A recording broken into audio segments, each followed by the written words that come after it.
Welcome to the Sports on Tap NEO High School Football Show. Be sure to join the conversation by liking us on Facebook and following us on Twitter at SOT Podcast. Use the hashtag SOT HSF. Here are your hosts, Rob Trump, Josh Jeffy, Ed Dick, and Sean Duffy.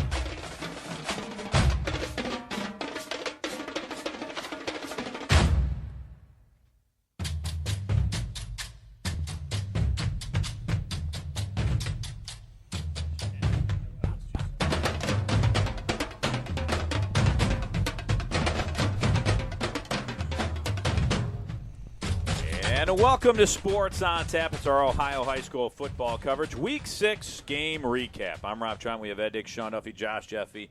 Live here in Studio J. If you want to follow us on Twitter, we're at SOT Podcast. Go to our website. It's sportsontappodcast.com. Go to our YouTube page where we archive all of these shows that we do here from Studio J and on location. We're on Instagram, Facebook. Guys, Week 6 is in the books. A lot of great games, I thought, overall in the conferences. Some surprising games I think we saw, and some not. But how did it look in the Suburban League for you guys? Not to spill all the beans yet because we have to get to your recaps, but were there any surprises, any upsets, anything you saw that surprised you a little bit? Not that other than our game of the week, which we'll get to a lot later in the show, things kind of were status quo in the Suburban League American Division. Ed, what about the National? Much of the same. We've seen, there was one match in particular that I was looking forward to seeing where one team, an up and coming team, up against an old stalwart of the division, see where they were going to shake out after this matchup. So we'll talk about that, but for the most part, same thing, status quo in the Suburban League National Division. Well, I know in the Southwestern Conference we had one of the unbeatens get beat. Who was it? You'll find out here shortly. Just one big tease today, aren't you? Yeah, that's what it is, man. But let's go over to Josh Jeffy. He has the Greater Cleveland Conference, and Josh, some pretty good games over there. I don't know if there were some surprises, but I know there was one Shaker Heights team that needed a big win. Right, we'll get to them in a little bit. And Rob, I would probably describe this week as the week where it kind of separated. The top teams kind of separated themselves, getting a good lead in the conference. And the other half, are struggling. Basically how it's wound up after Week 6. This is the third week of conference play. 4 teams are 3-0 in the conference. 4 teams are 0-3.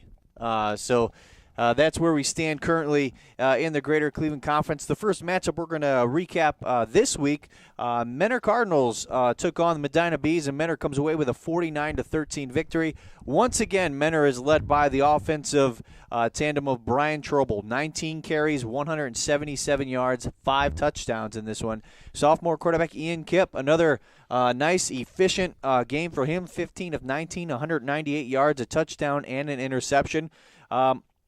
Medina scoring, their only touchdown of the game was a 50-yard pick six by Kevin Turk, and then they added a 24-yard field goal in the third.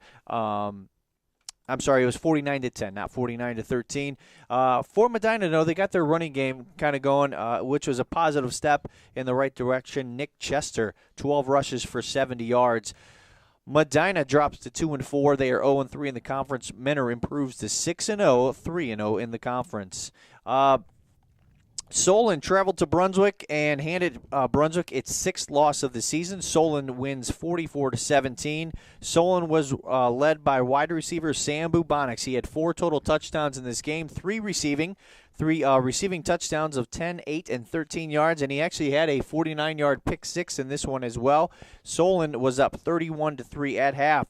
Now, some positive steps for Brunswick in this game. They actually outgained Solon in this game, 226 yards to 215, and they had a bright kind of a spark by quarterback Jonah Clement.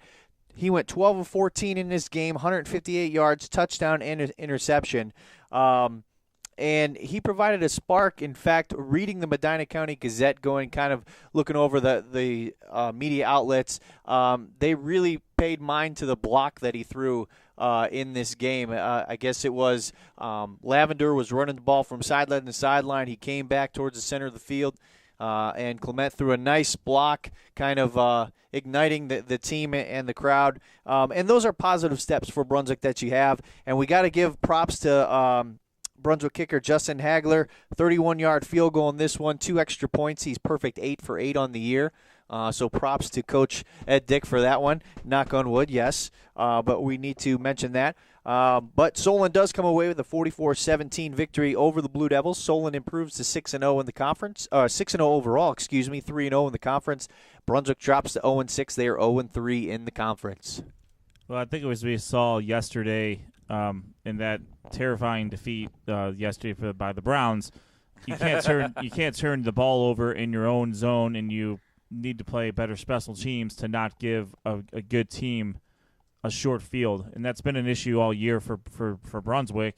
They've been given the opposing offensives either short fields or turnovers that are touchdowns or just longer returns.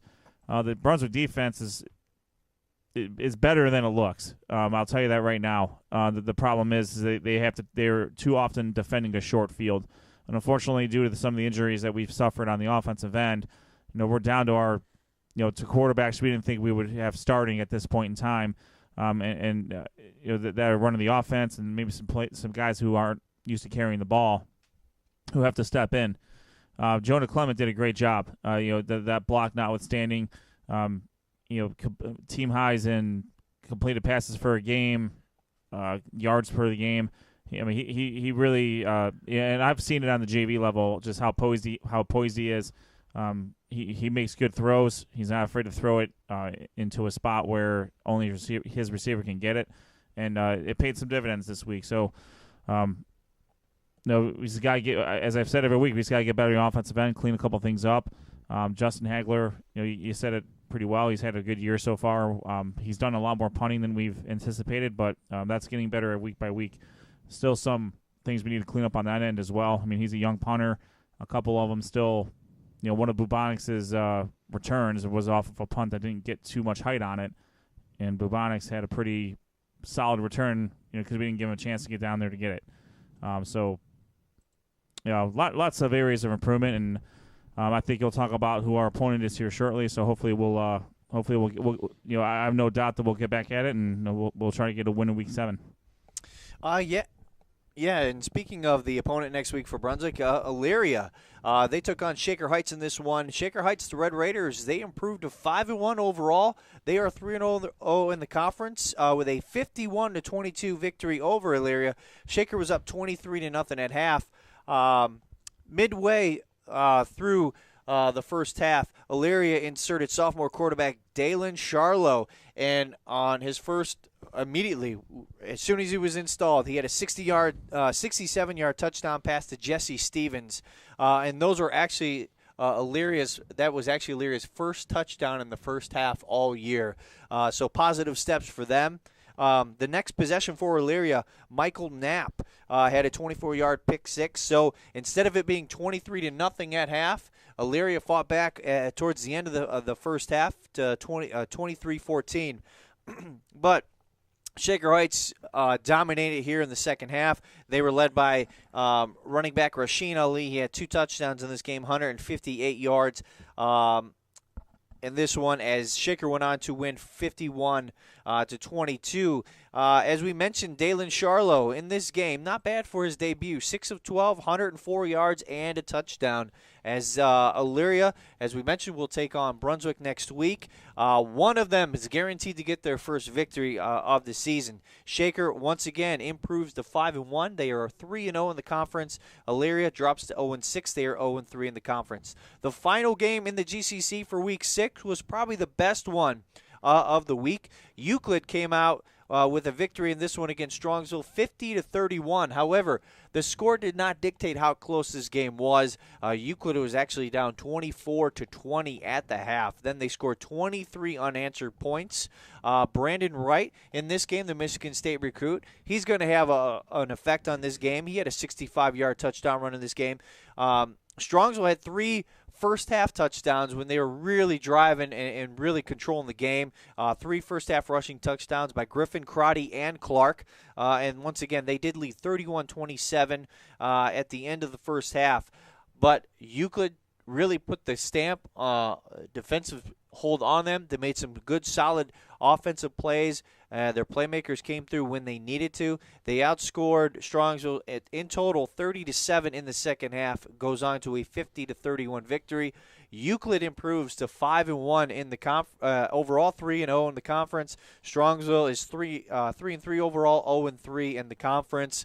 As we look ahead to Week 7, Shaker Heights will travel to Menor. Euclid will travel to Solon. Brunswick at Elyria, and Medina will travel to Strongsville. As we look into the future, if the playoffs were to start today, we're looking at the Joe Itel rankings for the GCC. Division I, Region 1, where 7 out of the 8 teams are currently in.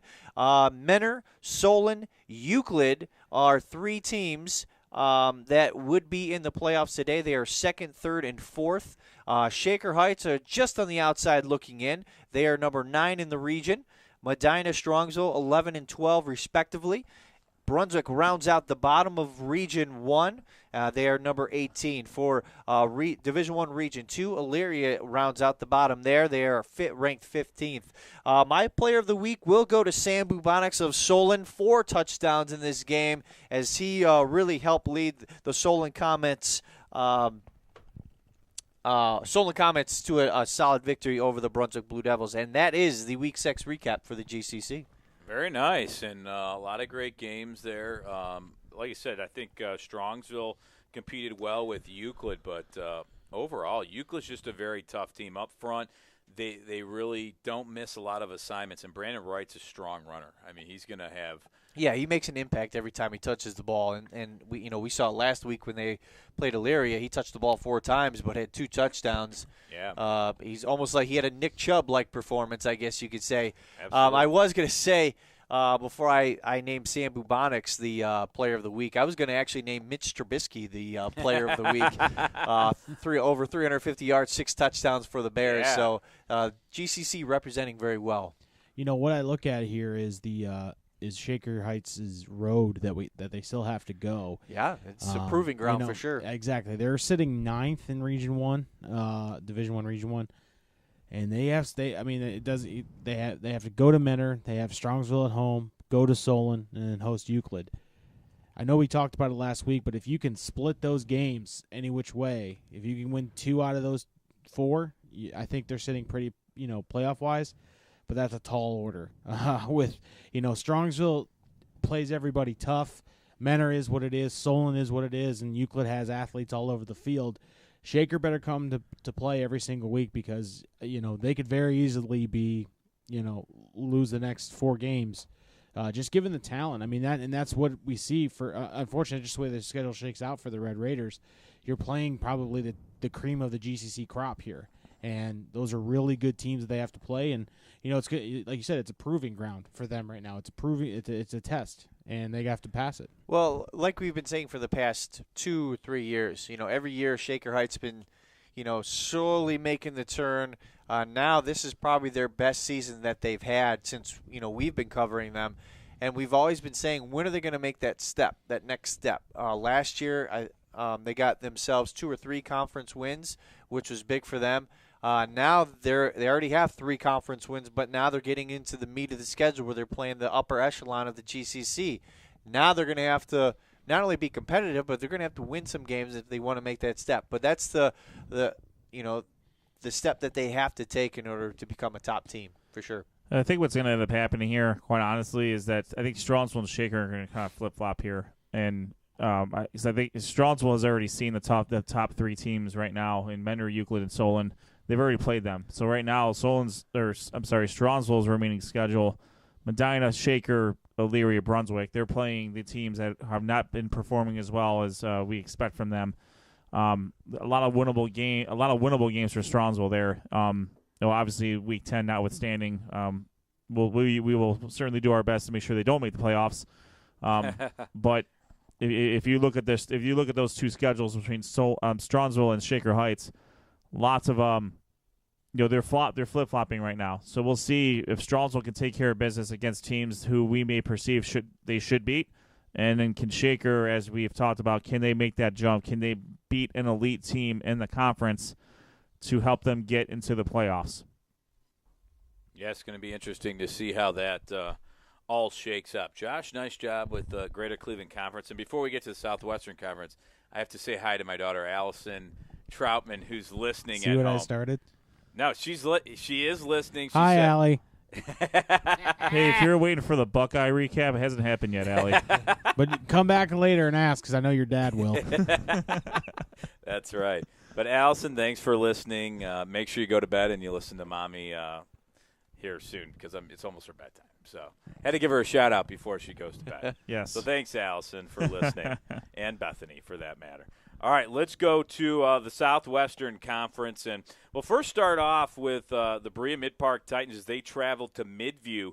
Midview, they're looking to get their first win of the season, and the Titans offense, they're looking to continue to score at an unbelievable rate. And right away is Berea Mid-Park. They were in a tight game early on in this one, exchanging scores with the Middies, but Berea Mid-Park would score first, and then Midview actually answered with it. Quarterback Andrew Gooch connecting with Isaiah Johnson.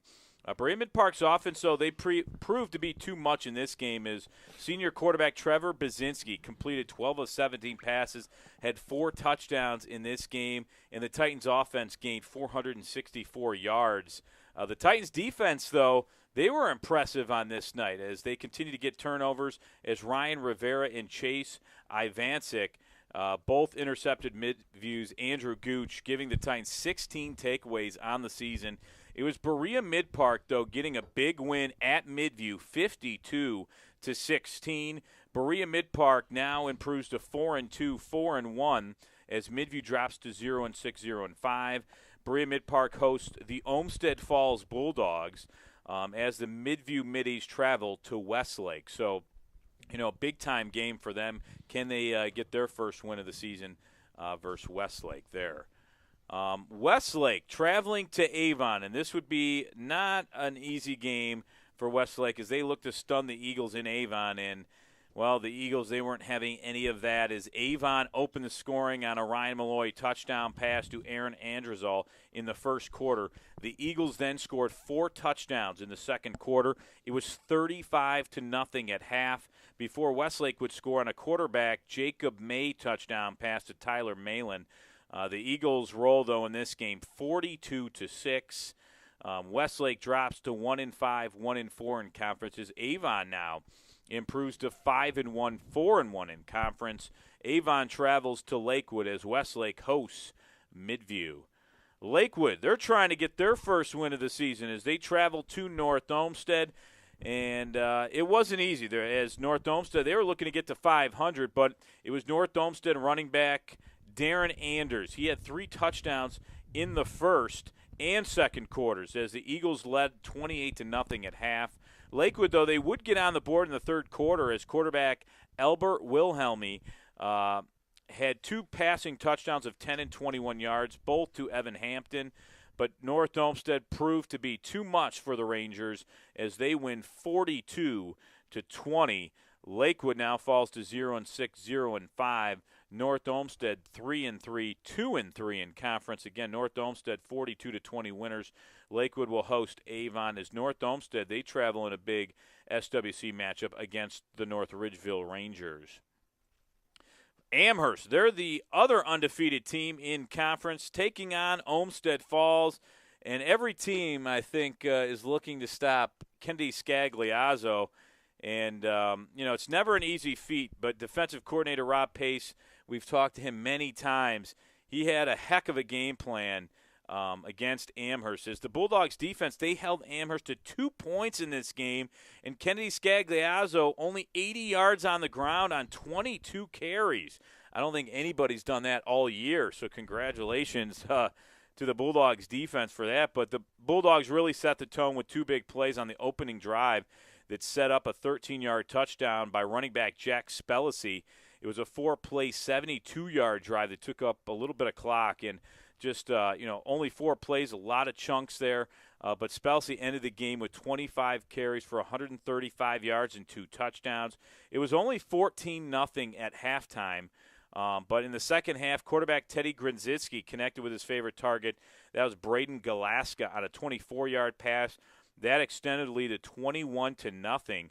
Grinzitsky, he would score one more time for Olmsted Falls as they win big in this game, 27-2, and knock Amherst from the unbeatens as Amherst now falls to 5-1, 4-1 in conference, as Olmsted Falls improves to 5-1, 4-1, so a tie there. As Olmsted Falls will now take on Berea Mid-Park. This is at Berea Mid-Park as Amherst will host Avon Lake. So an impressive game by them to just stop Kennedy Scagliazzo, 80 yards, and only giving up 2 points to a pretty solid offense by Amherst there. Yeah, I was a little surprised to see that from Olmsted Falls. Not that they aren't a good defense, but we've seen what Amherst has been able to do with some other teams this year, and obviously hats off to the Bulldogs there. I mean, they are accustomed to shutting down high-powered offenses when they need to. We saw it last year in the playoffs against Mr. Ohio football, Joey Boffman. And it was no different with Amherst Steel here. So, if you looking at Amherst going forward, they have an undefeated Avon Lake team who's in the driver's seat for the SWC title. North Olmsted, a very tough team there, and then they play Avon. So there's a lot of playoff points available for the Comets here, but just like we talk about with Shaker Heights in the Greater Cleveland Conference, Amherst kind of went from having, they weren't as successful as other teams last year. This year they started out really hot. Can they beat those upper echelon teams in the conference? Right now Midview's a little down, so they took care of business with them. Berea Mid-Park is an up-and-coming team. They took care of business there, but let's see if they can take on the stalwarts, Avon Lake. Right now, that's where the barometer is, and it's going to be. I think any team's going to be hard pressed to go into those stadiums or to go into those contests, expecting to, expecting. I mean, everyone expects to get a win, but it's going to be tough sledding for those teams going against Avon and Avon Lake, especially this year. Yeah, no, I agree completely. And Avon Lake's been solid, but that's a lot of points Olmsted Falls got with a big win in Amherst. But like you said, Amherst is really going to have to get some wins, and they don't have an easy schedule necessarily to finish out. So we'll see how that's going to all play out. But the last game in the SWC featured the North Ridgeville Rangers traveling to Avon Lake. And Avon Lake, they're one of the other unbeaten teams, and now the only one after this night as they took on the North Ridgeville Rangers, who they're just trying to get back in the win column after they beat Midview. Haven't been able to get back in that win column. But the Rangers, their rushing attack could not be stopped in this game as Cade Riley had 130 yards for the Rangers. But they also had another running back, and it's Shane Swindig, 104 yards in this game as they had a two-headed monster for the Rangers. But twice in this game, the Rangers came from behind to tie Avon Lake using a botched punt and an onside kick to surprise the Shoremen. North Ridgeville also forced 3 turnovers, 2 interceptions, and a fumble in the game. But at the end of the first half, with the game tied at 14, and this is an important play, the Rangers, they stopped Avon Lake at the 39-yard line on downs with just 17 seconds remaining. And everyone was expecting North Ridgeville just to down the ball, take a knee, and go in at half. But head coach Luke Durbin gambled a little bit with a running play, and they ended up fumbling the football, and Avon Lake recovered at the line of scrimmage and returned it to the 26-yard line, and there was 6 seconds left on the clock. It was wide receiver Cole Schraff. He split a pair of defenders and caught a nice thrown ball by Jack McCulloch, inside the 5, and they continued to the end zone. So Avon Lake took the lead at halftime. It was 21-14. And, that was a huge play in this game. That's when, I think he said he was looking just to, hope to maybe get something where maybe you could take it down and kick a field goal. Instead, it backfired a little bit, and Avon Lake took advantage. Well, that's one of those things as a coach is like if it turns out well, you look like a genius. If it doesn't, no one knows why you have your job. And this is a classic case of that situation there. You don't foresee that happening, obviously, and that's the nature of the game. It may also be an issue of trying to spark the team. They only have one win right now. They're one in the season. They got to have there's really nothing to lose at this point because, North Ridgeville is not really a threat at this point to make the playoffs. So why not try something a lot out of the box, take a team like Avon Lake by surprise? That's maybe the way you can spark them to a win. Had it worked out, we don't know whether we're talking about another upset, or if we're talking about Avon Lake, not being able to handle it or not being able to overcome it. Like Ed said, you're a genius if you win, you're a goat if you lose. So yeah, there's not. That's a tough one. It's a decision. It's a tough decision, I think, for any coach to make because it does play with the team's psyche. It does play with confidence going into a halftime or going into break or something like that, or going into the end of the game. But you got to take those chances when they present themselves, and sometimes they work, sometimes they don't. Yeah, and that's a tough one, especially with them scoring, and you have a team like Avon Lake maybe on the ropes. You go in at 14 and a half. But in the second half, North Ridgeville, they would tie the game again with a 67-yard touchdown pass from Cade Riley to Tyler Richmond. But then Avon Lake, they would score 14 straight points with quarterback Jack McCulloch throwing a touchdown and running for one. He had 282 yards passing and 4 touchdowns. And receiving for Avon Lake, Cole Schraff, he had 6 receptions, 127 yards. Luke Fetters, 2 catches, 129 yards. And for North Ridgeville, their rushing attack featured Cade Riley with 20 rushes, 130 yards, and Shane Swindig with 21 rushes for 104 yards. North Ridgeville falls to Avon Lake 35-21. North Ridgeville, though, they fought hard in this game, really pushing Avon Lake to the brink. And I know Avon Lake, the players and the coaches said that North Ridgeville is really more impressive than their 1-5, 1-4 in conference as Avon Lake goes to 6-0, 5-0, and that sets them up with a huge matchup at Amherst, where Amherst is coming off of a tough loss against Olmsted Falls. And for North Ridgeville, they host North Olmsted. That should also be a really good game. But, you can look back on that call. It's really a tough one. He's trying to spark his team a little bit. But, his team also was in the game at that point. A tie game, you're pushing Avon Lake. Was their confidence running high? It could have gotten even higher, and maybe who knows what would have happened. When you're in your own territory deep, I think that's always tough. You need to go, 70 yards or just getting field goal range. Would that really have sparked them? You don't know, but it's a tough call. And Avon Lake, just a tough team that has a lot of good athletes, and they're able to pull off this win here. And Avon Lake, really, looking at their schedule going forward, they got obviously this week, next week, and the week after. Amherst, Berea Mid Park, and Olmsted Falls.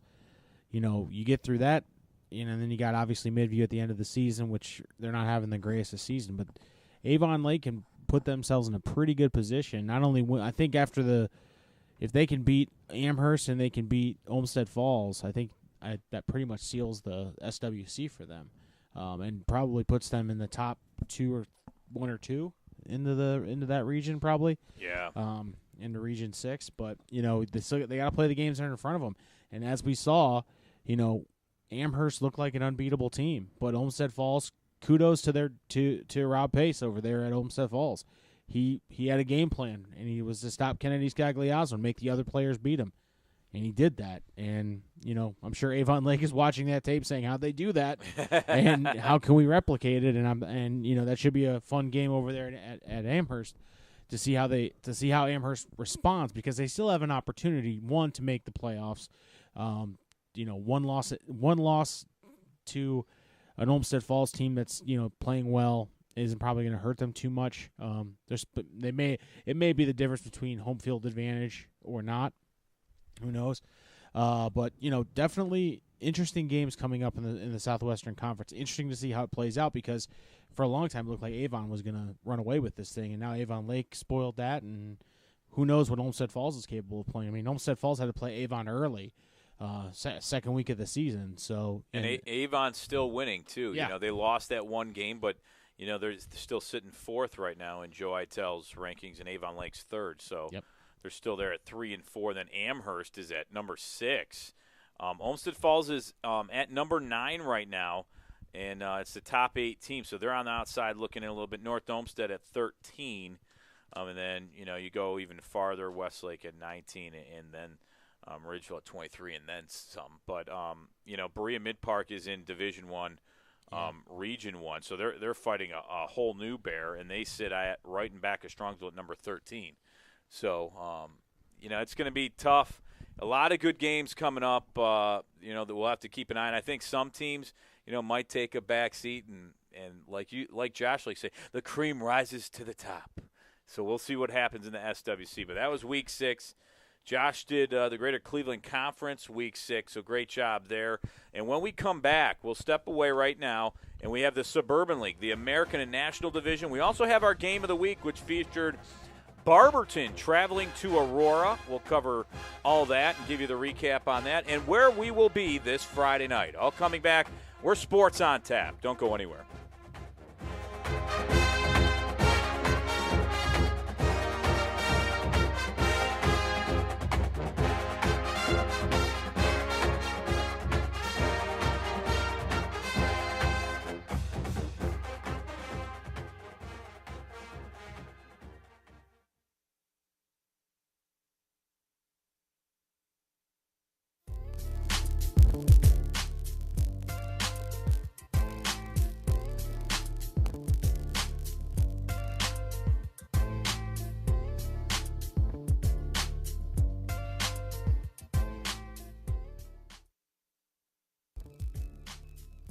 Are you a business?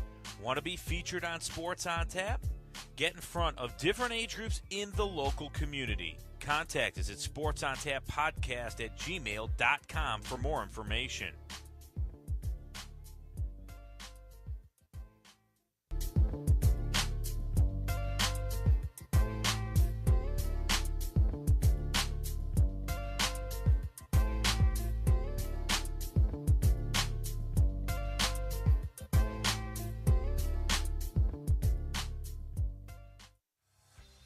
RRT Productions, specializing in creating sports recruiting videos for all high school athletes. Want to play at the next level? Promote your talents with a video to send colleges.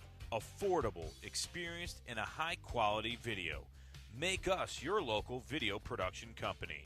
Visit our website, rrt-productions.com, and contact us today.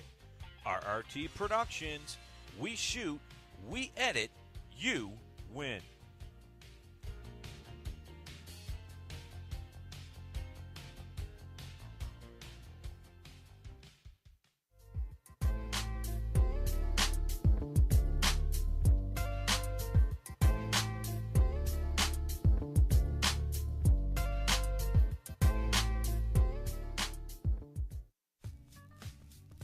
No matter the season, it's always the right time for Z's Cream of Bean. Whether you want to warm up with some of their delicious soups, chilies, or coffees, or sample from their delicious selection of ice cream, shakes, and other cool treats, Z's Cream of Bean has you covered. Visit them at 2706 Boston Road in Hinckley, Ohio, and tell them the guys at Sports on Tap sent you.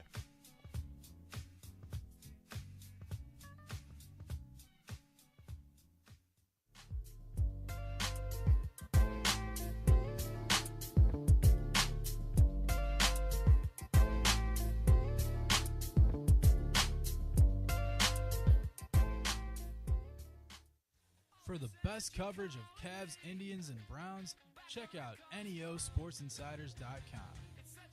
NEOSportsinsiders.com brings you breaking news, opinions, and video from all things related to your favorite Cleveland sports teams. Like us on Facebook and follow at NEOSportsinsiders on Twitter for live updates from all the games. NEOSportsinsiders.com, bringing you the best in Northeast Ohio sports coverage.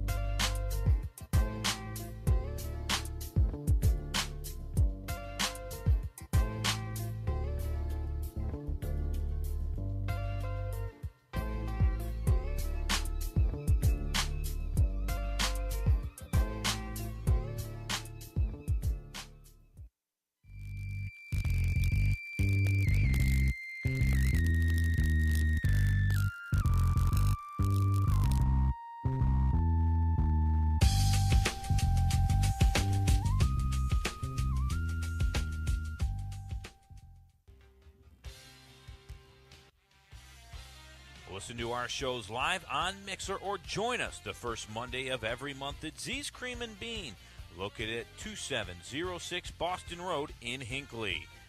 Want to listen to past shows? Go to our YouTube page or website, www.sportsontappodcast.com.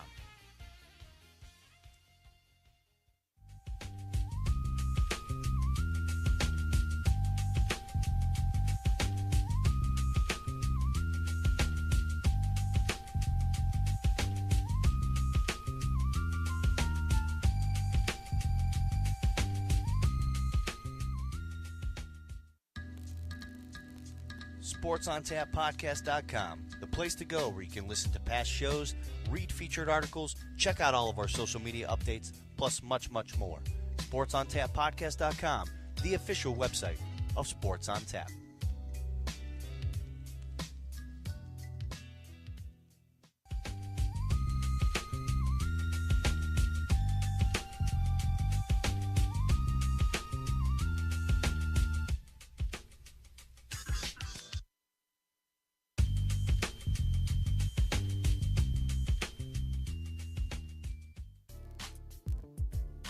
For up-to-the-minute info on local high school sports action, including photos, videos, and live updates, be sure to follow Sports on Tap on Twitter, Instagram, and like us on Facebook.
Welcome back to Sports on Tap. It's our Ohio High School football coverage, Week 6 game recap. I'm Rob Chun. We have Ed Dick, Sean Duffy, Josh Jeffy here live from Studio J. You can follow us at SOT Podcast on Twitter. We're on Instagram, Facebook. Our website is sportsontappodcast.com, where we have our articles, up-to-date standings on any of the conferences we cover and teams we cover.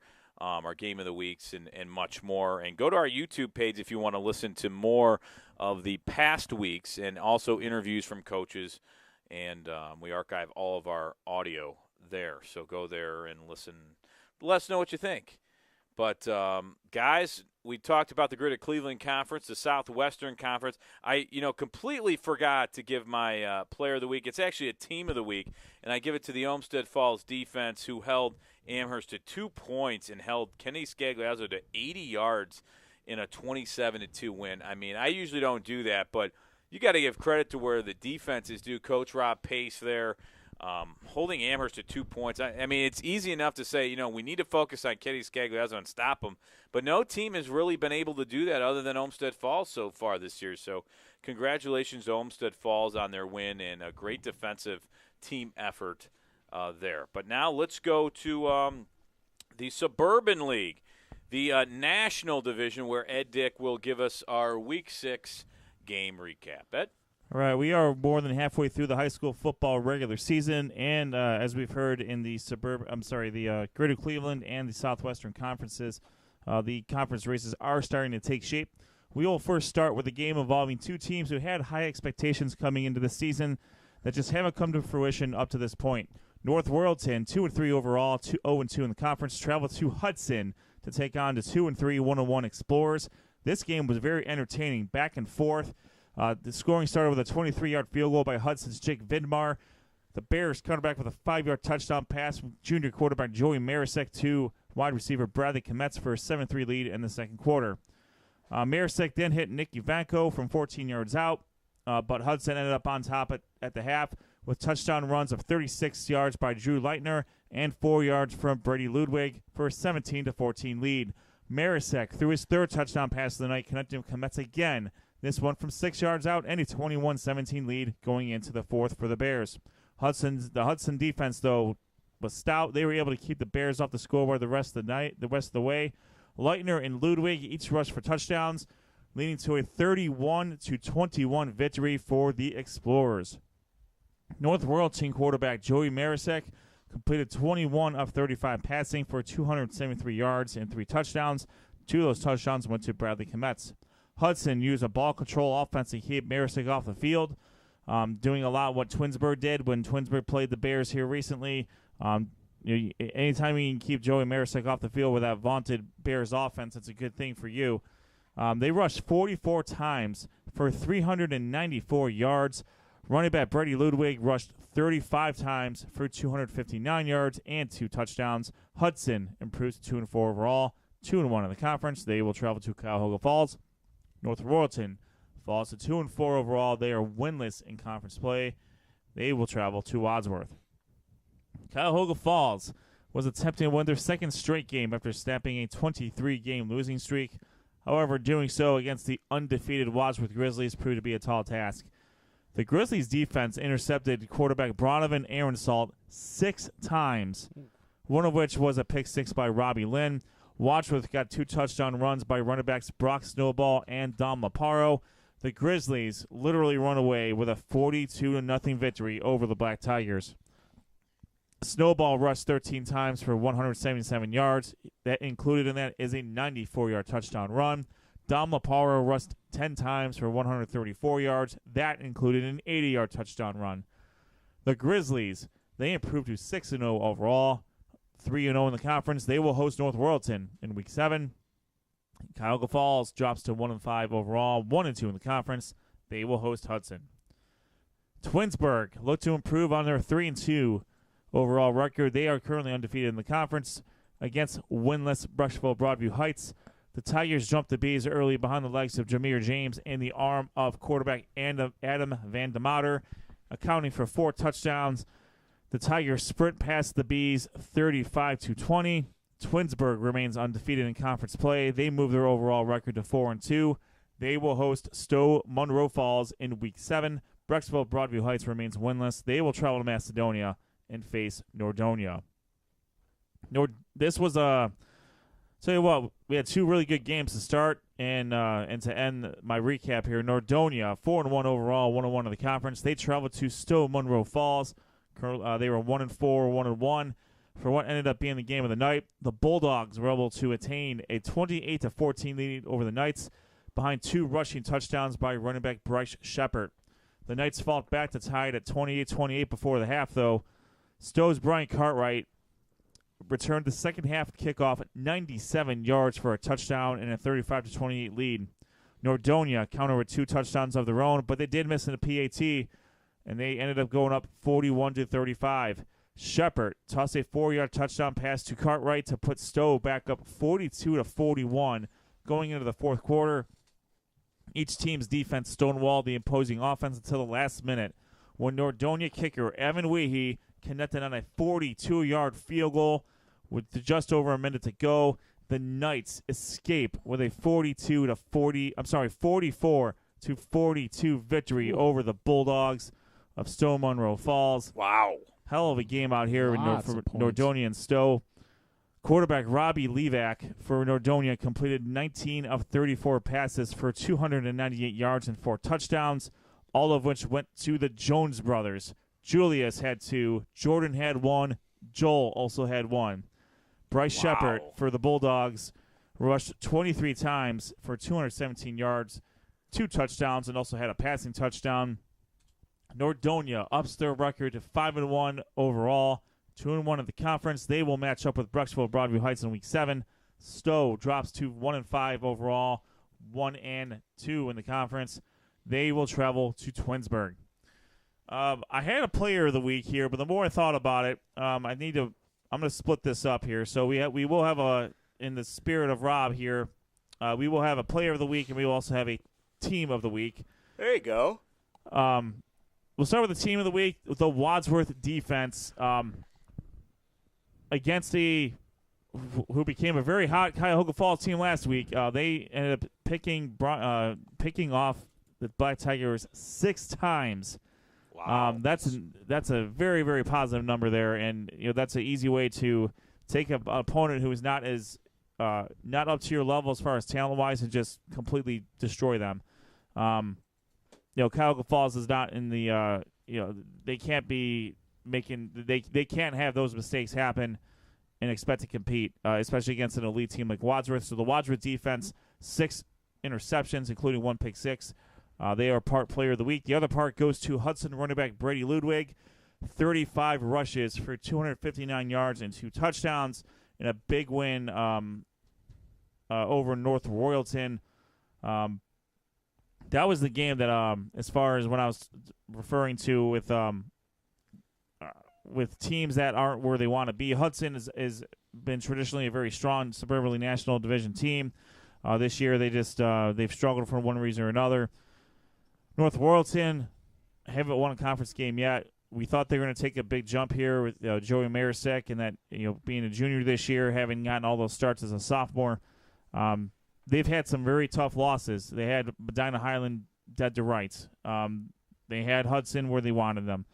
They just haven't been able to get over the hump. So, that's another Suburban League stalwart that North Royalton has had a chance to overtake and defeat, and they just haven't been able to get over the hump yet. So that leaves us right now with 3 teams that are currently in the playoff race. According to Joe Eitel, Wadsworth is 6-0 overall, 3-0 in the conference. They are in Region 7. Division 2, Region 7, they rank number 3. They would be the only Suburban League National Division team to host a playoff game. Twinsburg is in Division 2, Region 5. They are number 8. They would travel to the number 1 seed if they were to make the playoffs today. Nordonia is ranked number 5 in Division 2, Region 5. They would travel to play the number 4 seed if the playoffs ended today. Unfortunately, the rest of the teams, not mathematically eliminated because Joe Eitel has not come out with that yet, I think it's a pretty safe bet to say that at best, the Suburban League National Division is going to get 3 teams in the playoffs, and that's depending on if Twinsburg and Nordonia can continue their winning ways against your Hudsons and your Stows, 2 teams that are traditionally very good, but have struggled. But in order to get to the playoffs for Twinsburg and Nordonia, it's going to run through Hudson and Stowe Monroe Falls. They're going to have to beat those teams, and North Royalton for that matter, to get those points to get into the playoffs. Yeah, it's I wondered how North Royalton would come back against that Highland game because that was a really tough game. You lose, 45-42 on a last-second touchdown that as time expired. So I'm sure that they were feeling the after effects of that. But they have a really good team, and they've, like you said, been close, but they're just not able to finish the games yet. And, that's hurt them a little bit. Yeah, I mean, Stowe Monroe Falls, 38-31. Twinsburg, 28-21. Hudson, 31-21. Yeah. I mean, you're right. They are in these games. It's just you got to put them away and find a way to win. Well, in the some of teams, these big games, and the successful teams have been able to run the ball on them and keep Marasek and the offense off the field. Yeah. That's the best. That's the best way to go about doing this. And I will say this right now: the teams better enjoy doing this now because I think next year when Marasek is a senior, it doesn't matter how often he's going to be on the field. He's probably going to put points on the board more often than not. So, I think this is just another learning year for the Bears. So far, the Bears still have, they're going to go to Wadsworth this week. Who knows what will happen there? I mean, Marasek and the team and that offense is going to have to compete with anybody. They just need to be on the field for it. And then they finished up with Brecksville, another tough game in Nordonia, and then Cuyahoga Falls. So some winnable games there, but also some games that could also serve as a springboard or maybe a barometer as to this is where we're at in 2018 and this is where we want to be in 19. Yeah, it seems like even some of the other games. I mean, Wadsworth, they seem like that they're just taking it by storm this year. They're not messing around and they've been dominating teams. They had a close game against Nordonia. That was a 10-point game. In Worcester, Worcester's 4-2 on the year. They beat them 37-31. So they've had some close games, But, Wadsworth is just that team that fundamentally is sound. And, like Cuyahoga Falls, you said, 6 interceptions, against a good Wadsworth team. You're never going to be able to come back from that. And, you got to learn, as you go along. But a lot of good teams there. It's interesting to see the Stows and the Hudsons, how, they're not having a crazy season like Wadsworth, but they're still right there. So, some of these teams really need to get some big wins as the season winds down. Well, and right now, if we look at, I think the toughest schedules it lies with Twinsburg.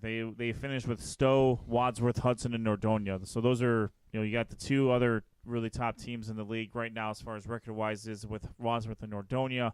Then you have the traditional powers, Stowe and Hudson. Those are the teams that are standing in Twinsburg's way right now as far as making a playoff spot. And, if they can keep Adam Van de Mater healthy, they have a fighting chance. We saw what a very, really good defense in Solon did to them in week 2 after they destroyed Copley in week 1, and then Aurora. That was a tough loss to Aurora, but they've done a good job beating the teams that you need to beat in order to be successful.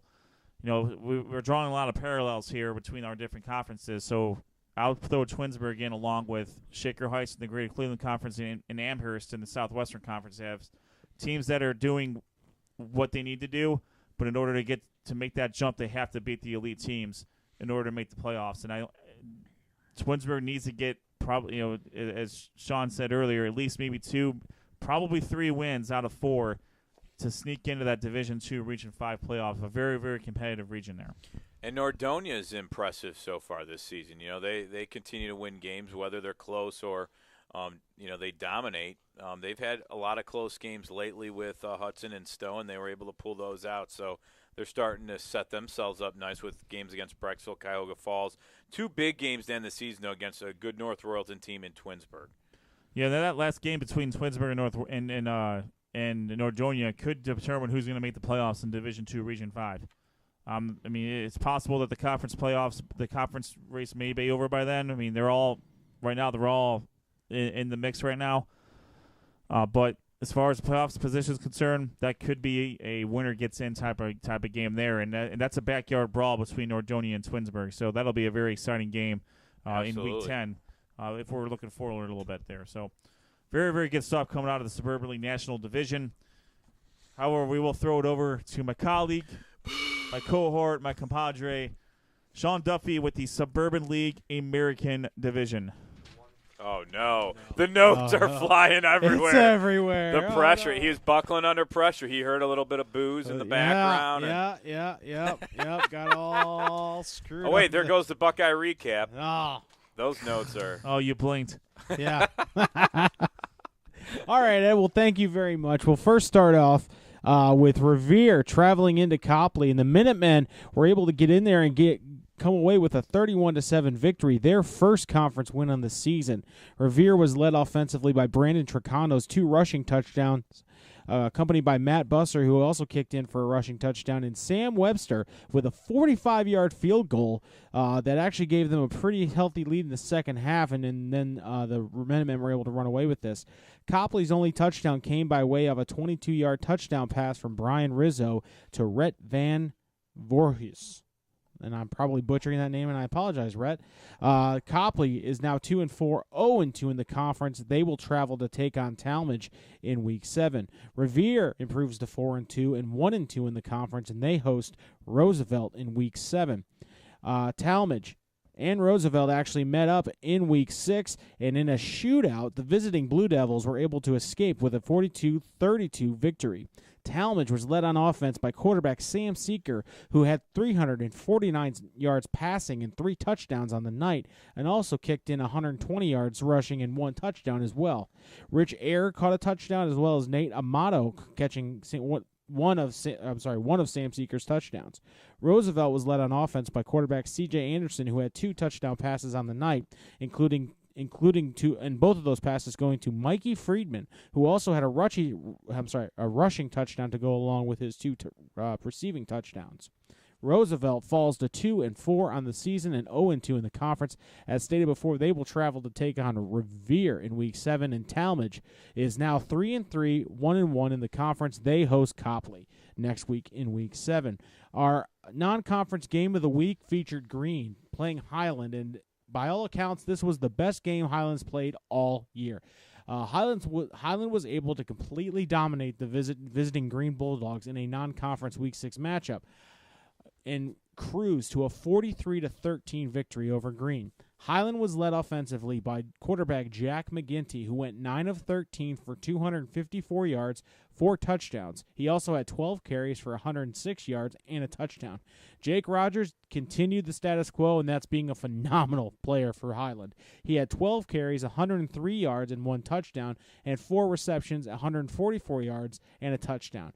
Overall, he had 265 yards all-purpose on the night.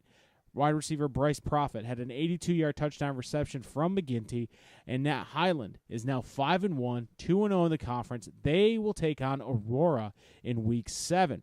That will be an away game for Highland. The Barberton-Aurora game was our game of the week, so we will cover that in our next segment. My Week 6 player of the week goes to Highland's Jack McGinty. This was a tough one because it was between Seeker and McGinty, but I got to give it to McGinty because 9 of 13 passes for 254 yards, 4 touchdowns, 12 carries, 106 yards, and a touchdown.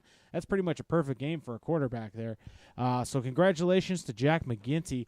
Before I get to the Buckeye recap, just to give you an idea, Rob, I'm going to do the Buckeye recap. I want to touch on the playoff picture for a lot of these teams. As of right now, in Division 3, Region 9, the Aurora, Greenmen, and Revere Aurora sits 8-9. We'll get to the results of the game of the week there, but Revere is number 9, and they will they're looking. I mean, they have an opportunity here to really, get some secondary points as well as some primary points too, because they have Roosevelt next week. They have Aurora coming up, which is pretty much going to play into whether or not that may determine who gets into the playoffs. They also have a very, very interesting matchup against Bay on the 19th out of conference, which could yield serious points if they can pull that win off. And then they finish up against Talmadge. So I mean, you're looking at an opportunity for Revere. Despite their record and despite their conference play, they're still eligible for a playoff spot. Touching on the Region 7, sorry, I'm bouncing here. Region 7 has Barberton sitting at 2 in the region and has Highland tied for 9th place. Now, the thing with Highland is they have an opportunity to get some much-needed points as they progress here because they can get some seriously good points from from Aurora next week, as well as if Barberton continues to play as they're playing, they could potentially not only steal the conference, but also maybe get themselves into a pretty good playoff position if they can beat an undefeated Barberton come Week 10. As the standings sit right now, again, we'll go over the game of the week standings. Highland finds himself in 2nd place with two conference wins, and we'll kind of go over that as we discuss the game of the week there because it kind of spoils it for everybody who's going to be listening to the next segment. Rob, doing the Buckeye recap. The Buckeye recap is being done right now by me, Sean Duffy.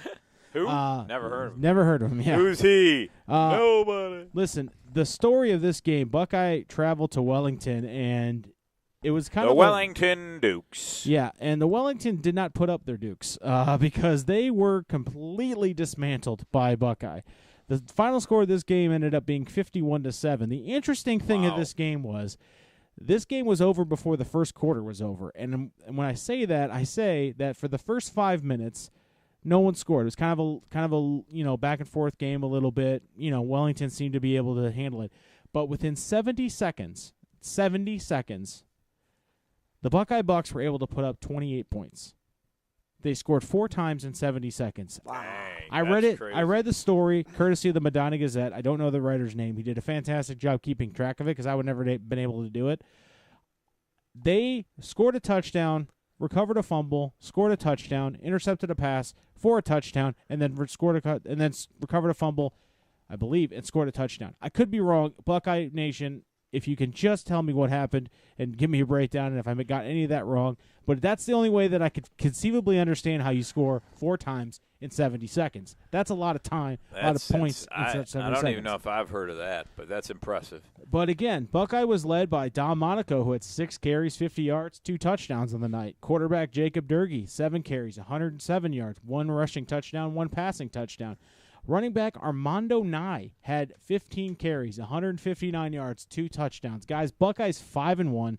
They host Black River in Week 7, and that's going to be a game. They are clicking on all cylinders right now. They have firmly. I mean, I don't know who else in the Patriot Stars division is going to really give them a game here. Black River is their rival, and so you that's kind of always throw that a game tough out there. physical game between the two teams. And, So- and Black River, they're actually coming off, I think, a game in which they played a very tough Keystone team.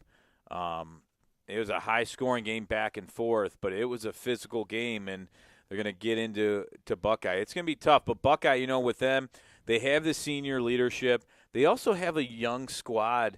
When we had a chance to talk to some of the coaches on Buckeye, they're a young team that, these guys have seen winning. But the senior leadership is always huge on a team. And when they can carry some of these guys, and make them further along, they're going to be very good for a long time. So Buckeye, congratulations to them. And they currently sit 6th in the Division III Region 9 region.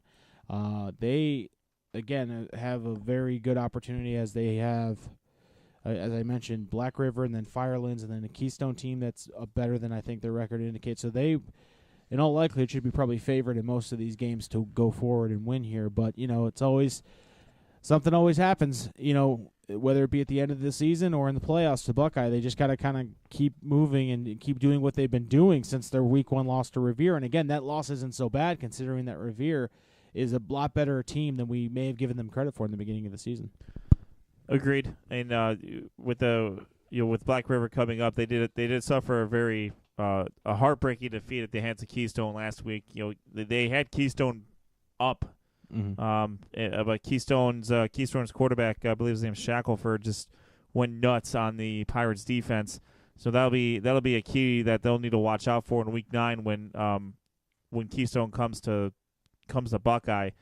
But you throw the records out whenever Buckeye and Black River play, because they're a tough team. It's a tough game no matter what happens.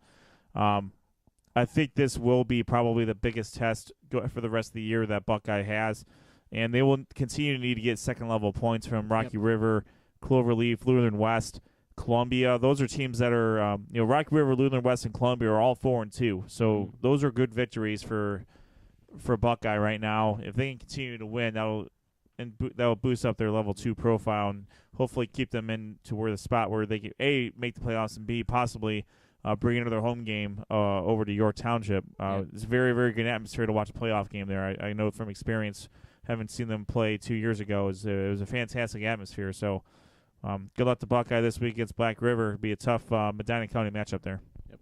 Very, very, very, very impressive win over Wellington this week. And they were just playing well. And, that's what we saw at Lutheran West was not an aberration. They're a good team, and they're starting to kind of find their rhythm, and it goes as far as Dom Monaco, Jacob Durkee, all those guys. And now Armando Nye had a good night on Friday, so now you have more guys that are getting experience and successful experience at that. That only builds confidence for a team. So, it's all hands on deck in Buckeye, and they seem to be clicking on all cylinders right now. Yeah, Monaco and Durkee are our main leaders on this team, Yep. and you could tell everybody really follows those guys. So as they go, the rest of the team goes, and they're playing really well right now. So congratulations to Buckeye, and good luck against a very good Black River team. Always a rivalry there.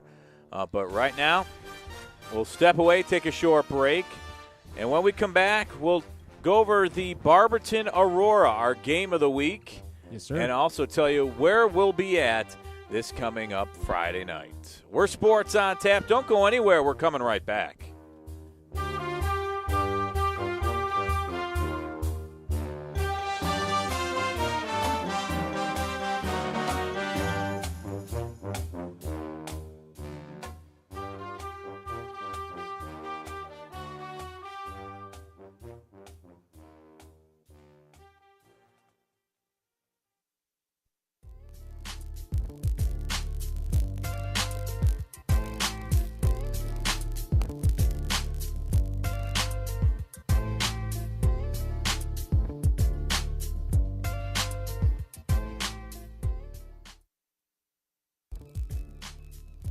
Are you a business?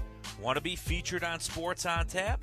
Get in front of different age groups in the local community. Contact us at sportsontappodcast@gmail.com for more information.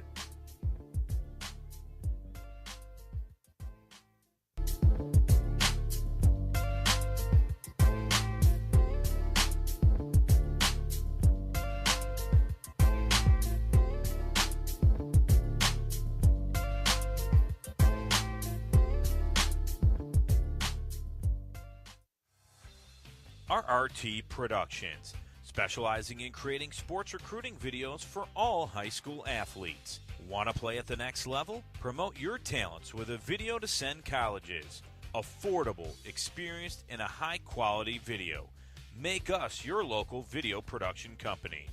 Visit our website, rrt-productions.com, and contact us today. RRT Productions, we shoot, we edit, you win.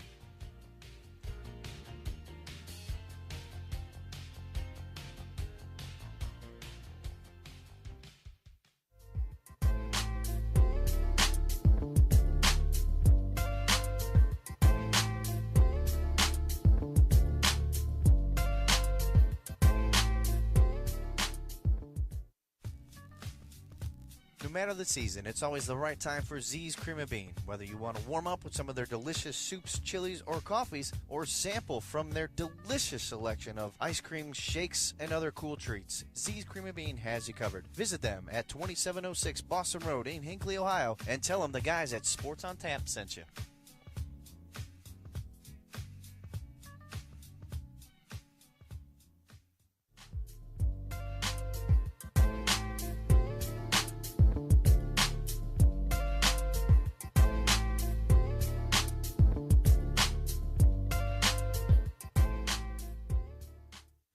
For the best coverage of Cavs, Indians, and Browns, check out NEOSportsInsiders.com. NEOSportsInsiders.com brings you breaking news, opinions, and video from all things related to your favorite Cleveland sports teams. Like us on Facebook and follow at NEO Sports Insiders on Twitter for live updates from all the games. NEOSportsInsiders.com, bringing you the best in Northeast Ohio sports coverage.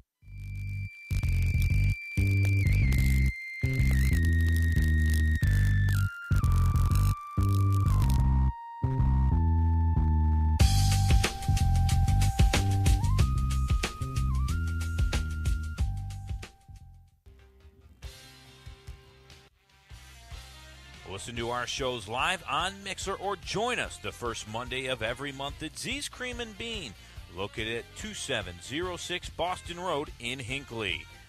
Want to listen to past shows? Go to our YouTube page or website, www.sportsontappodcast.com.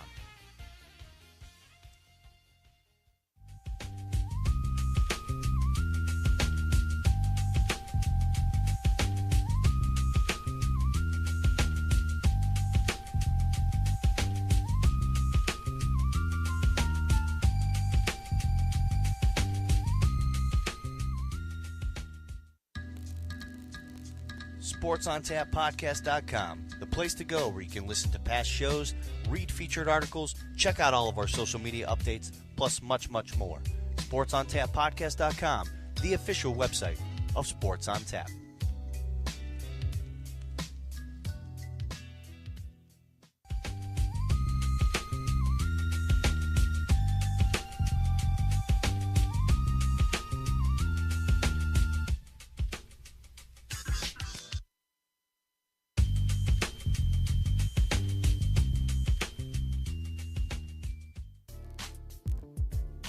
For up-to-the-minute info on local high school sports action, including photos, videos, and live updates, be sure to follow Sports on Tap on Twitter, Instagram, and like us on Facebook.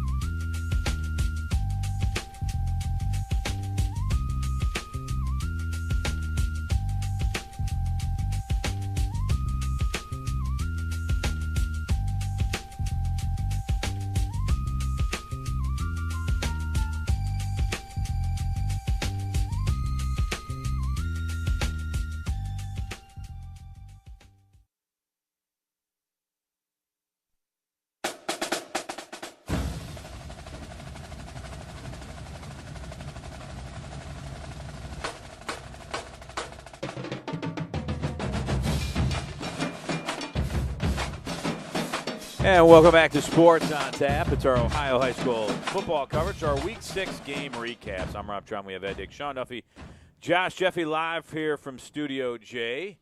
And, guys, we recap the Suburban League, the Greater Cleveland Conference, and the Southwestern Conference. So if you want to listen to this, give us a day, and it will be up on our YouTube where it's archived. But right now we're going to get to our game of the week that was a really – good game, and it was an American division in the Suburban League, and you see Barberton traveled to Aurora, and this game, it was a beautiful night for football. It was Aurora's homecoming, and there was a good crowd on hand. Barberton's side was packed. It was fun to be a part of. I will say this: Aurora's band is very impressive. Very loud and clear, and they do a really nice job of getting the crowd into it. Barberton's band was good, too. No, I mean, both bands were very good, but, they had some skits going on with Aurora's band with some of the students participating and teachers and stuff for homecoming. It was a good entertainment for the crowd. So go to @SOT Podcast to see some of the video we put up. But, Sean, to start things off in this game – and, I mean, I'm sure you were surprised, but Aurora actually was going to receive the kick.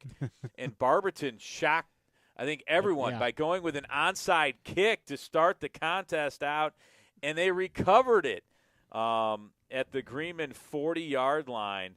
And, that was of things to come as 2 plays later, the Magic's junior quarterback Chase Haywood connected with wide receiver Derek Vaughn for a 39-yard touchdown pass. And Barberton quickly jumped out to a 7-0 lead. That wouldn't be the only onside kick, by the way. They actually tried to – I don't know if – again, there was discussion up in the booth as to whether or not they were trying to squib it and they just didn't do it right, or that they were actually trying to do a onside kick, because the first 2 kicks and were onside kicks, but all the corresponding kicks were squib kicks. So I think maybe what happened, and again, I never confirmed this with the Barberton coach, but it may have happened that the first onside kick was planned, the second one may have been a squib that, I don't know. Again, I'm not a kicker. I don't know how difficult those are to do on a run up and a kickoff, but I would imagine it's roughly the same motion in a certain way if you're trying to get a bounce. Well, Ed, let's go to our kicking expert, Ed Dick, who's live in Studio J. Well, having not seen the first onside kick, more often than not, an onside kick is going to be deliberate, and it's completely different than a squib kick. Generally, a squib kick, you're hitting on you're trying to hit the middle of the ball. You want to drive it onto the ground and through the first and second line, trying to make it tough for the third line to get to. An onside kick, you have no designs of kicking it to the deep guys at all, and that could be in the form of a pooch kick that goes over the front line and maybe lands in front. Was. Yeah. Okay, so that could possibly be planned, but as far as a squib's concerned, you can generally tell if there's a difference between the two. I mean, unless the kicker just isn't that good, and if they're using their toe, and you have no idea where the ball's going to go at that point. I mean, that happens. Now, I think that could have been part of Aurora's plan, feeding off the crowd, homecoming. Oh, no, this is Barberton. Barberton did the onside kicks. My bad. So Barberton recovered and same principle, though, feeling off the crowd, highly intensive game, trying to set the tone early. Yep. You just don't expect that in the opening kickoff. Right? Yeah, I was shocked, actually. But it worked. Yeah. It worked. And you know what? That was 7-0 early in the first quarter. Aurora had got the ball back, and it was quarterback Colin McNamara. They had a great drive going. The Greenmen were inside of the Magic territory there, and then the Magic's defense, Barberton's defense, hit Colin McNamara. He fumbled the football, and it stalled the drive because Barberton would recover in their own territory. But then they would go 78 yards on a scoring drive that ended with a 19-yard touchdown run by running back Kyrie Young, who's only a sophomore, and he had a heck of a day. It was 14-0 Barberton as the first quarter came to an end there.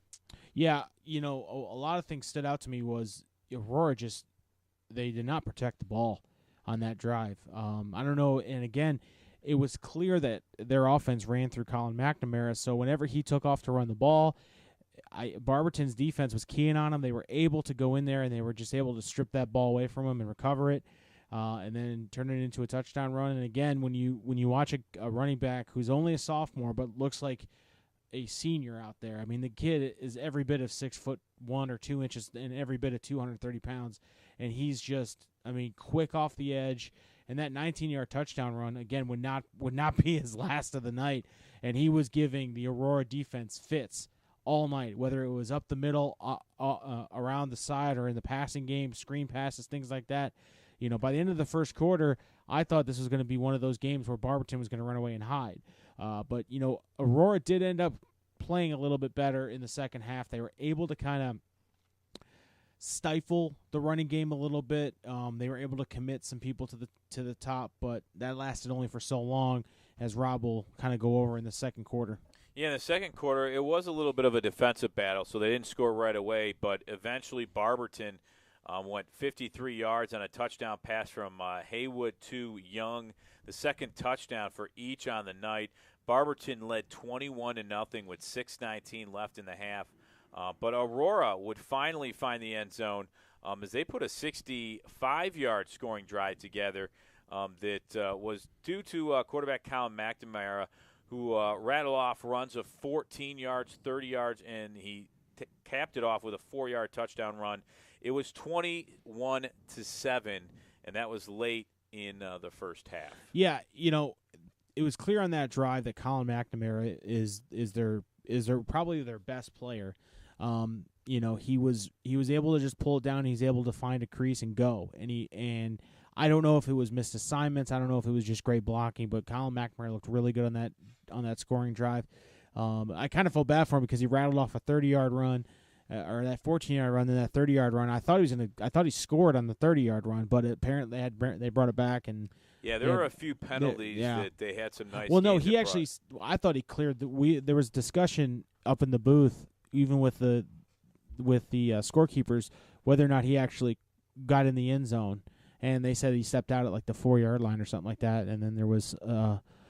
Then he was able to take it in from there. Yeah, so Barberton, they made a good effort to try and score before half, but they missed a 39-yard field goal attempt. So it was 21-7 at half, and I think if you're Aurora, you're pretty happy to only be down 21-7 because it felt like Barberton pretty much controlled that whole entire first half. They were starting to roll, and they can hang their hats on it because they got beat in the first quarter 14-0. They tied them in the second quarter, so they had a shot coming out of it. But the one thing that was kind of smart, actually, believe it or not, was that onside kick actually paid dividends because they were able to get the ball back to start the second half, and that's where we get the Kyrie Young show, pretty much of where we go from here. Rob, I'll take this one. Barberton's Kyrie Young opened the third quarter with a 74-yard touchdown run on the Magic's opening drive. This was his third touchdown of the night, and this thing, as soon as he hit the corner, he was gone. And what I was most impressed with was his ability to accelerate after contact, Rob. And you were on the sideline, so probably you saw it a lot better than me. As soon as he made contact and he got off that contact, he seemed to get faster as he was running, and even despite angles and things like that, I didn't see like Aurora being able to catch up to them. Yeah, he him. is a lot faster. As soon as he got past that first level, and then into the second level, he was gone. Nobody had a chance to catch him. He's one of those tall, lengthy kids with good speed. He's a strong running back, but when he gets hit with contact, you could bring him down. But he's more or less not a finesse runner, but he has that speed to really distance himself from the defense. He's a sophomore? He's at 15. Yeah, he's a sophomore. Yeah. Uh-huh. And I believe he's a St. Vincent St. Mary transfer. He transferred out of St. Vincent St. Mary. School there. Yeah, back to Barberton. So, he had a heck of a night, and what a way to start the second half with a 74-yard touchdown run. Yeah, and at this point, Barberton led 28-14. They had this was the beginning of the third quarter.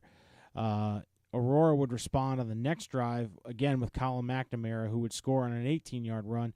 The Magic still led 28-14 with 8:14 left in the third quarter, but Kyrie Young, again, his fourth touchdown of the night. This time it was a 2-yard plunge, but up to that point he was the main focus of that drive. A lot of big runs, a lot of chunk plays, a lot of yards after contact. This kid was able to really, at one point he was dragging defenders. He was falling for 3 or 4 yards as the comment that was made. But he was able to score in a 2-yard plunge. They took a 35-14 lead as the third quarter came to an end. The Aurora's defense was able to stop the Magic on the fourth down, and Aurora ended the third quarter trailing them 35-14, but they were at that point they were driving and they were in the red zone. I believe they were on the goal or right around the goal line at that point. As Aurora was able to open the final corner with a score, McNamara connecting with senior fullback Jack Arnold on a 43-yard touchdown pass. This came after a few penalties of holding, and I think there was a face mask or something like that drove them back from the 20-yard. I believe they started on the 20-yard line. But McNamara connected with fullback Jack Arnold for a 43-yard touchdown pass. A missed extra point made the score 35-20 with 11:49 left in the game. But Barberton's Kyrie Young would find the end zone for the fifth time, this time on a 58-yard touchdown run. Barberton now led 42-20 with 11:38 left in the game. At this point, Aurora's Colin McNamara was just in vertical passing mode. He was throwing the ball all over the field. He was connecting with a lot of overthrows, a lot of missed drop passes. And I know if you watched the Browns game yesterday, you understand what a drop pass is. David Njoku, sorry, but you need to catch the ball. Barberton's defense was able to put relentless pressure on McNamara, sacked him a couple of times, which led to a turnover on downs. Barberton was able to run the rest of the clock out and secure a 42-20 victory. The Green Men fall to 4-2 overall, 2-1 in the conference. They were led by Colin McNamara, who had 2 rushing touchdowns, a passing touchdown, and Aurora will look to rebound as they host Highland next week in their last home game of the year. It is senior night. They're at Aurora, so Highland's got to go in and play Aurora. Barberton Magics remain undefeated, 6-0 overall, 3-0 in the conference. I'm sorry, 2-0 in the 3-0 in the conference. They were led by player of the game Kyrie Young, 24 carries, 262 yards, 4 touchdowns. He had 74 yards receiving, 1 touchdown, and I found out that I actually missed this. He threw the ball for 43 yards for a 43-yard completion on a halfback pass. The Magics will look to remain undefeated. They travel out of conference next week. They take on Ellet in a Week 7 matchup. So as it stands in the Suburban American Division, Barberton is 6-0, 3-0 in the conference. Highland is right behind them at 5-1, 2-0 in the conference. Aurora is third at 4-2, 2-1 in the conference. As far as playoff pictures go, as I mentioned in the previous segment, the Barberton Magics currently sit number 2 in Division 2, Region 7. And they are pretty. They have a big game right now again on the horizon against Highland.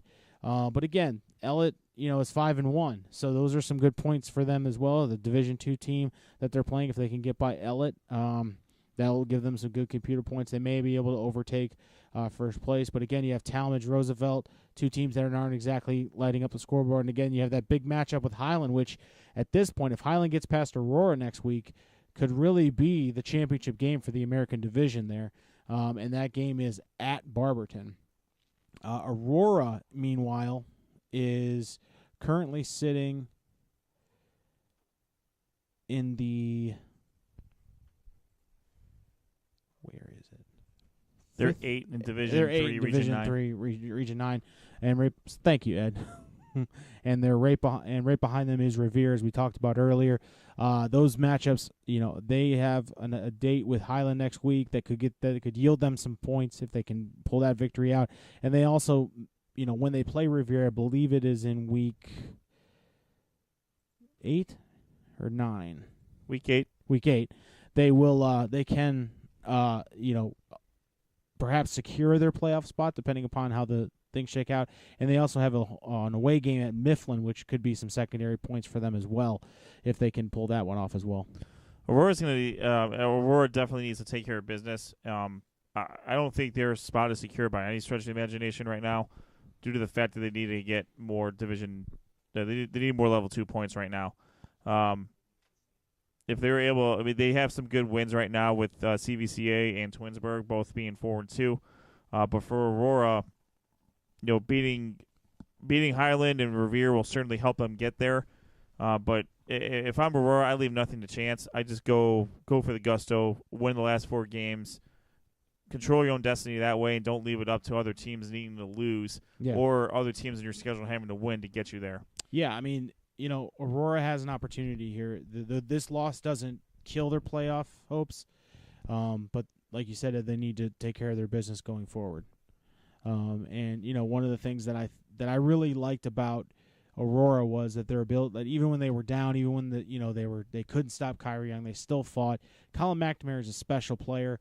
He played very well. Unfortunately, it just he was cursed by a team that's just hot right now. Barberton's a hot team.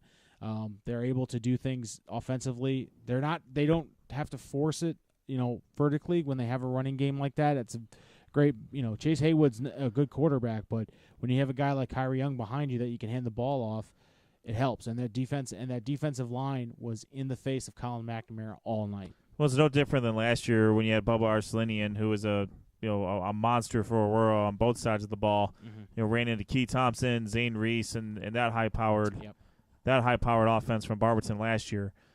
So you've had Aurora just needs a little bit more help to take on a very diversified team that Barberton offers for the last 2 seasons, and it looks like. With Kyrie Young being a sophomore, he'll be the focal point of that offense, for the rest of this year and for at least 2 more years, for the next 2 years to come after that. Yeah, and, that's going to be an interesting follow to see a kid who's a sophomore and already playing this dominantly against – take nothing away. Aurora's defense has been good all year. They've played good defenses all year. This kid's special, I think, and, he's going to be a great player for Barberton going forward. And, having Key Thompson last year as a senior and now picking up with Kyrie, Young, they can run the ball in Barberton, folks, and they're doing it very well. Yeah, they again were very impressive, and fun to watch. But Kyrie Young, you're going to enjoy watching him run the football. But now our Week 7 game of the week, and we thought a few different games here. We went back and forth a couple times. Yeah, but Sean, why don't you tell them where we're going to be going? We are going to be going out to Steel Country, Amherst Steel Country, home of the Comets, as they take on Avon Lake. This is a pretty interesting matchup, Rob, because Amherst is coming off a pretty big loss against Olmsted Falls, only 2 points in offensive output. And Avon Lake is right now the leader in the clubhouse a little bit for the Southwestern Conferences. They beat Avon, and they're beat Olmsted Falls, or not, I haven't played Olmsted Falls, but they're pretty much the team to beat in the Southwestern Conference, and it's going to be very interesting to see how Amherst responds to a little adversity here. They didn't play well last week. They're at home. How are they going to respond coming back from a big loss where Kenny Scagliazzo only had 80 yards? I mean, again, Avon Lake has been impressive. You know, they played good and tough against North Ridgeville. You know, Amherst is a tough place to play, so it's going to be fun to watch and see how Avon Lake does on the road against a very good Amherst team and how they're going to bounce back. That's going to be the key here. Amherst, if they can get a win, there's a lot of points at stake here that can keep them in the thick of it. They have a tough schedule coming up, so they need this win big time against the Shoremen. I'm very interested to see this game. I want to see Kennedy Scagliazzo play live. From a natural running back position. We saw him last year when we covered, I believe we covered this game last year at Avon Lake, if I'm not mistaken, or perhaps Midview, I'm not sure. Yeah. But he was playing quarterback at that time. Now he's playing a true running back, and it kind of opens him up to be a little bit it allows him to be more, focused on, not having to run an offense, so to speak. Just be the guy that they hand the ball to and make plays, and that's exactly what you want out of your running back. Well, and Amherst's defense better be ready. Yep. Connor Riggs and Jack McCulloch, the quarterback there, they can run and pass. So it's going to be it could be a high-scoring affair, or can Avon Lake's defense get the job done? We'll see. So we'll be out there in Amherst. Yep.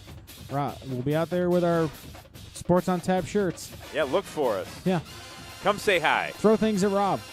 Yeah. Or, if you want, throw things at Sean, but he's in the booth. Yeah, so I have a window. Might be tough. Hopefully the window's open. No, I won't. All right, guys, any last thoughts? Ed, you got an announcement to make. Fayetteville? Yes, I do. So Fayetteville Perry down in the Dayton-Cincinnati area, they did suffer a 27-6 loss to Claremont Northeastern, dropping their record to 4-2 overall. They will look to get back on the winning side of the ledger against an 0-6 East Clinton team.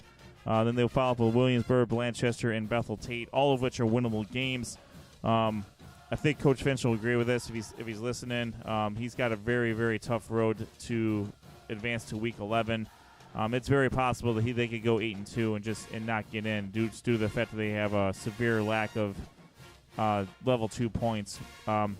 Comparatively speaking, they have 10.5 from their 4 wins. Coldwater has 6 wins. They have 94. Wow.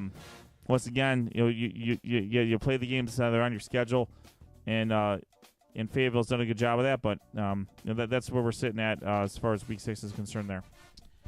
And my Butler Aviators defeated Greenville 37-21. They are 4-2 and sitting at third place in Division III, Region 12, right behind Trotwood Madison.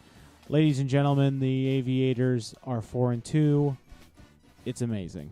It's something that I haven't seen in a long time. Congratulations. Beat Troy next week. And then just beat Piqua because no one likes Piqua. All right. Well, guys, thanks for that update, and good luck to both those teams as they look to move on. And good luck to really all the teams out there looking to get a big win this coming up Friday. Again, we'll be in Amherst for the Avon Lake Shoremen and the Amherst Steel Comets. For Sports on Tap, I want to thank everyone for listening. For Ed Dick, Sean Duffy, Josh Jeffy, I'm Rob Troutman saying so long for Sports on Tap. Have a great week, everyone. We'll see you later.